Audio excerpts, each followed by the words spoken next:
Let's see the question, advantages क्या हैं cash basis of accounting के। अगर हम cash basis of accounting use करते हैं तो उसका क्या एडवांटेजेस हैं। तो देखो कुछ सिंपलर से एडवांटेजेस हैं इसके, कि आपकी जो रिकॉर्डिंग हो जाती है वो सिंपलर हो जाती है ना, सिंपलर और इजी हो जाती है, ठीक है, क्योंकि आप केवल कैश की ट्रांजेक्शन रिकॉर्ड कर रहे हो, आपको फालतू का आगे क्रेडिट वगैरह का दिमाग नहीं लगाना पड़ता, ठीक है।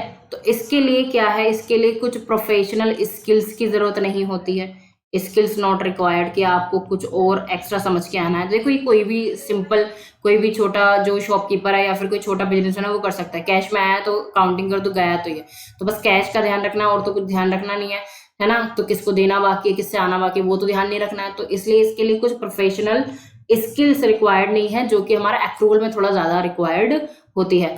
टैक्स लायबिलिटी भी डिफर हो जाती है अगर आप केवल कैश में ही काम कर रहे हो, ठीक है। अगर आप केवल कैश में ही काम कर रहे हो तो टैक्स लायबिलिटी जो है डिफर हो जाती है थोड़ी सी, ठीक है।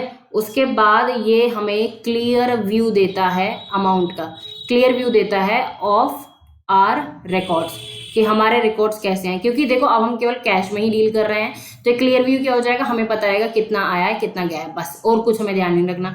टैक्स लायबिलिटी इसलिए डिफर हो जाती है क्योंकि यहाँ पर उधार की चीजें तो हम मेंटेन करते नहीं है, तो जितना टैक्स कैश आया सब कुछ टैक्स अथॉरिटीज के सामने रहता है और वो उसी हिसाब से जो है टैक्स अपना कैलकुलेट करते हैं उसके बाद, ठीक है। तो यही कुछ एडवांटेज थे किसके, कैश बेसिस ऑफ अकाउंटिंग के। And I hope this is a proper explanation to this question.